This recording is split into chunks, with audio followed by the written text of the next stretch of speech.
Nagmamadaling maglakad ang parking attendant na si alias Ash sa Barangay 398, Sampaloc, Maynila pasado alas 8 ng gabi nitong Martes. Maya-maya, isang lalaking naka-hoodie ang sumunod sa kanya. Hindi gaanong tanaw sa CCTV pero ang lalaking naka-hoodie naglabas daw ng baril at itinutok sa parking attendant ayon sa pulisya. Nagmamadaling lumayo sa lalaki ang parking attendant hanggang sa may natanaw siya mga pulis kung saan siya humingi ng tulong. Lumapit ang mga tauhan ng Barbosa Police Station at hinuli ang lalaking naka-hoodie. Nang dalhin sa istasyon ng pulis, napagalaman ang lalaking naka-hoodie, isang pulis pala na may ranggong patrolman at nakatalaga sa Southern Police District. Nakumpiska sa kanya ang isang 9mm na baril na may 13 bala.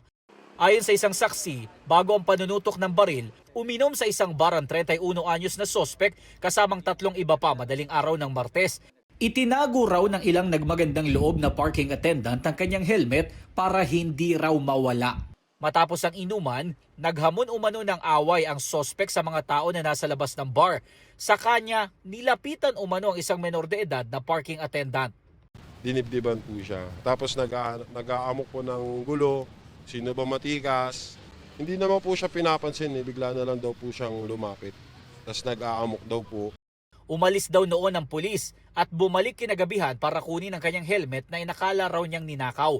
Doon na raw nangyari ang panunutok ng baril at pagbabanta umano niya sa biktima. Kami naman po, nag-aanap buhay lang naman kami dyan. Huwag po tayong magmamawi.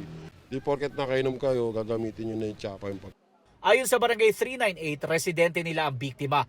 Walang record yan. Basta tahimik lang naman yan eh. Nasa kustodiya na ng MPD ang suspect na pulis na naharap sa 2 counts ng grave threat. Sinusubukan pa namin siya makuha na ng pahayag, gayon din ang pamunuan ng SPD.